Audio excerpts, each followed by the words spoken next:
जीते जी हारिस की शादी तुमसे नहीं होगी। Hello and welcome back to another episode of शादीब्याह.com। चूंकि शादी ब्याह का सीज़न चल रहा है इसलिए शादी ब्याह की बहुत ज़्यादा बातें हो रही हैं रियल लाइफ में भी।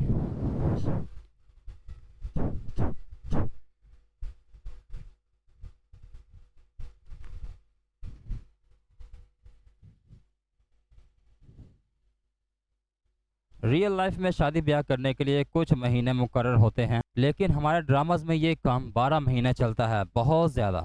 आई वंडर अगर शादी ब्याह का सिस्टम इंसानों में ना होता तो फिर मुझे नहीं पता कि हमारी टीवी इंडस्ट्री किस टॉपिक पर ड्रामास बनाती। हम जैसे लोगों की जब सुबह सुबह आंख खुलती है तो सबसे पहले एक ही ख्याल आता है, यार आज कितनी गर्मी पड़ेगी, आज कितनी गर्मी में काम करना पड़ेगा, आज हमसे काम हो पाएगा कि नहीं हो पाएगा, गर्मी बर्दाश्त होगी कि नहीं होगी। फिर दुकान का किराया इकट्ठा करना है, इंटरनेट का बिल पे करना है, उसके बाद फिर जाके अपनी दिहाड़ी के बारे में सोचना है, अगर हो पाएगा कि नहीं हो पाएगा, क्योंकि हालात तो इस वक्त बहुत ज़्यादा डाउन हो चुके हैं।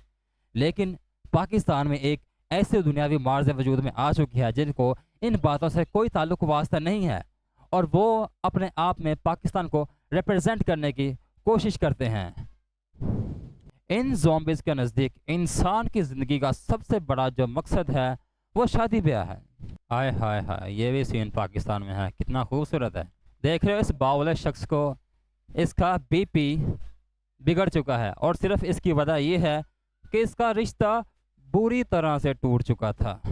ये टूटे फूटे लोग हमें दिखाए जाते हैं, इन टूटे फूटे लोगों को देखकर एक टूटे फूटे जज्बात हमारे भी बिल्डअप हो रहे हैं, जिसकी वजह से हमें अच्छा खासा पाकिस्तान में एक कामयाब रोमांटिक माहौल देखने को मिलता है। इस बंदे का बीपी सिर्फ इसलिए नहीं गिरा कि इसे कारोबार में नुकसान हुआ है, आगे समझदार हो। शादी खाना आबादी में कुछ रुकावटें हुई हैं, जिसकी दिल्ली इसको पसंद थी वो दिल्ली, किसी और ने लिल्ली। अब ये है टाइम घरेलू पॉलिटिक्स का। और अगर वो सोवियत नहीं पसंद थी तो तब क्यों नहीं बताया था जब उसकी शादी टूट रही थी? इस ड्रामा का नाम है हाबील और काबिल। बेसिकली जो एक भाई को पसंद है लड़की, वो दूसरा भाई भी इसको पसंद करता है, जबकि उसकी पहले भाई के साथ एंगेजमेंट हो चुकी होती है, तो वो उसकी तुड़वा के अपनी जोड़ने की कोशिश करता है। वही फैमिली ड्रामा, फैमिली फितना, आपस में नाइतफाकी, लड़ाई झगड़ा प्रमोट करना, एक दूसरे को लड़वाना, एक दूसरे का काटा करना, नफरतें बढ़ाना, यही काम करवाना हमारे टीवी इंडस्ट्री को आता है, और यही इनको है आना, क्योंकि इनको और कुछ नहीं आता, हमारा कुछ नहीं जाता। अब जो ये वाला फेस है वो फेस पहले इसके साथ अटैच था, फिर ये बंदा एंट्री मारता है, इसका भाई होता है, फिर ये फेस इस फेस को अपने साथ जोड़ने की कोशिश करता है, जबकि इसका अब्बा जो मैंने शुरू में दिखाया था वो कहता है कि हारिस का टच तुम्हारे साथ नहीं लगेगा, तुम्हारा टच कदीर के साथ ही लगेगा, जबकि टच की टूटने की वजह से कदीर को बड़ा ब्लड प्रेशर का मसला हो चुका था, इसलिए कदीर का ज़रा बीपी लो हो गया था, इसका टच टूटने वाला था।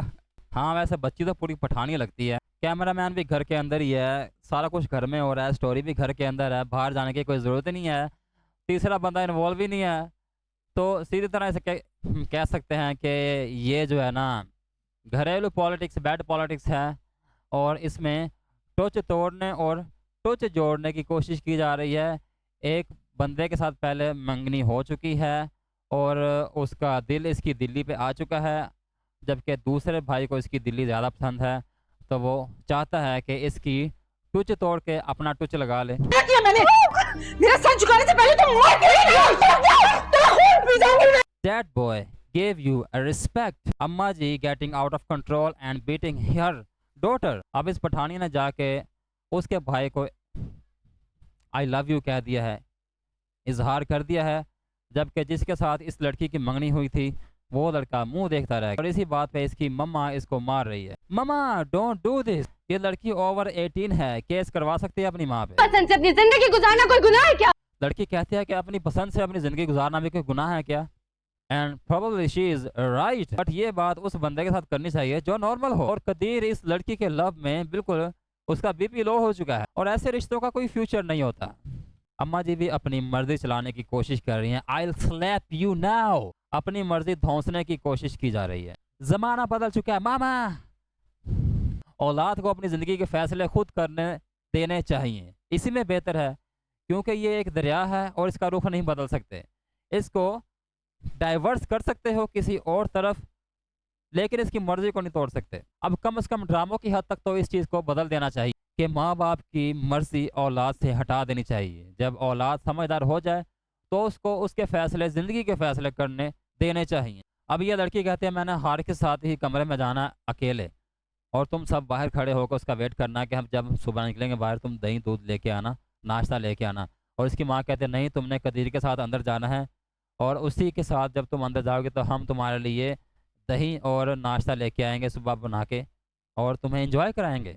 अब ये उन दोनों लड़कों के माँ बाप ये सोच रहे हैं कि आगे क्या करना है। मतलब ये दुनिया के वेले तरीन लोग हैं, इनको दुनिया में करने को कोई काम है ही नहीं, ना दीन का ना दुनिया का। सिर्फ और सिर्फ उनको अपने बच्चों की पड़ी है कि किसी तरह से उनके टोचे सीधे हो जाए। और इन ड्रामों में माओ को जो बूढ़ी औरतें होती हैं उनको चुगलियाँ लगाते भी नहीं देखा। यार ये इतना अच्छा सेगमेंट है, इसको मिस करते हैं हम। ये चुगलखोरियों वाला काम भी तो होना चाहिए। ये क्या हुआ जी, घर में एक उम्र रसीदा औरत है जो सिर्फ और सिर्फ अपने बच्चों का ध्यान रखती है, ना वो इधर उधर की बातें करती है। उसका रोल सिर्फ यही दिखाया जाता है कि वो सिर्फ रो कर दिखा देती है और हंस के दिखा देती है और मनाने में अपना टाइम गुजार देती है। इसके अलावा माँ के पास कोई रोल ही नहीं है। माँ को भी कोई एक्स्ट्रा रोल देना चाहिए, जैसे बाप का होता है, बाप अपनी मर्जी चलाता है, वैसे माँ को भी अपनी मर्जी चलाने देना चाहिए। Equal rights bro, feminism, feminism.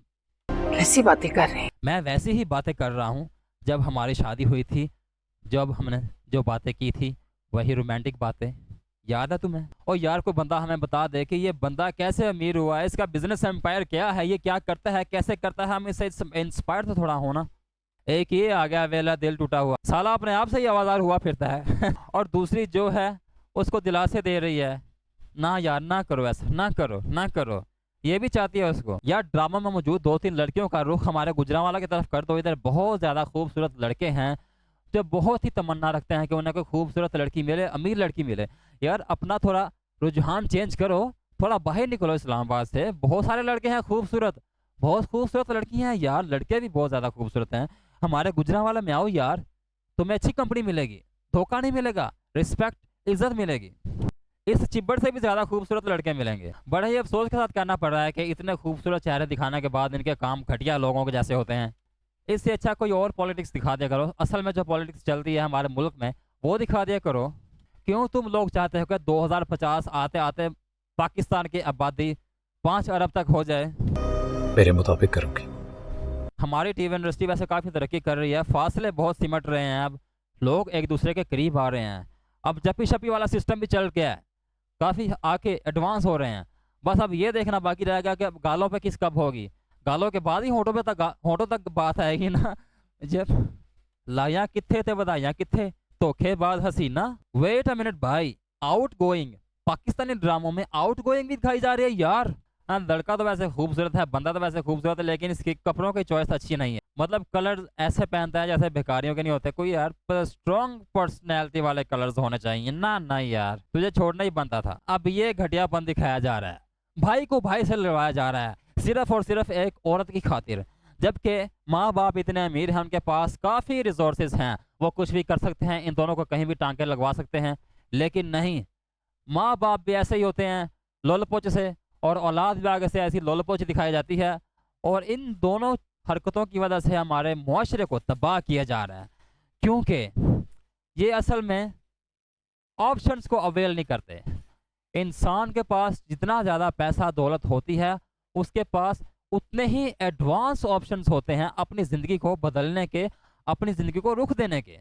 एक गरीब बंदा है, उसके पास इतने चांसेस नहीं होते। अगर उसका दिल टूट जाए तो वो तो फिर अपने आप को थोड़ा मुश्किल टाइम में गुजारता है। लेकिन जिसके पास पैसा होता है उसके लिए काफ़ी आसान होता है, वो किसी भी चीज़ को अवेल कर सकता है, अपना दिल लगा सकता है, अपने आप को एंटरटेन करवा सकता है, क्योंकि उसके पास दौलत है। लेकिन जो गरीब बंदा है वो, उसके पास ये सहूलत नहीं होती, तो उसको ज़रा सफ़र करना पड़ता है। दौलतमंद बंदा जो है ना, किसी भी तरह से अपने आप को एंगेज कर लेता है, किसी भी तरह से। अब ये पठानी खिड़की पे खड़ी होकर ये मंजर देख रही है, दोनों भाई आपस में लड़ रहे हैं और इसकी लड़ाई की वजह सिर्फ यही औरत है। They are fighting for me. Fuck you, जियो। एक तो पहले ही भाइयों भाइयों में काफ़ी दूरियां बढ़ चुकी हैं।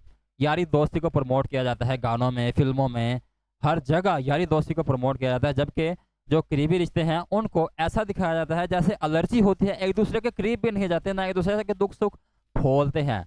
भाई बहन के रिश्ते और भाइयों के रिश्तों को आपस में इस तरह से गटमट कर दिया गया है कि इस रिश्ते में याराना पैदा नहीं हो पा रहा, अब दूरियां बढ़ जाती हैं और शादी होने की देर है, भाई भाई से अनजान हो जाता है। एक तो भैन जो जरा थोड़ा बहुत सलूक है ऐसी और भी मुकान की कोशिश करते पे ने, रही सही कसर जरा ना वो भी ना रवे, ताकि जरा थोड़ा बहुत चलता है ना, थोड़ा भाईचारा चलता है वो भी ना रवे। इन ड्रामों से बढ़कर कोई जहरीला कैंसर नहीं हो सकता। कितनी शर्मनाक और अफसोसनाक बात है। और इसके साथ ही मैं इस वीडियो को यहीं पर एंड करूँगा।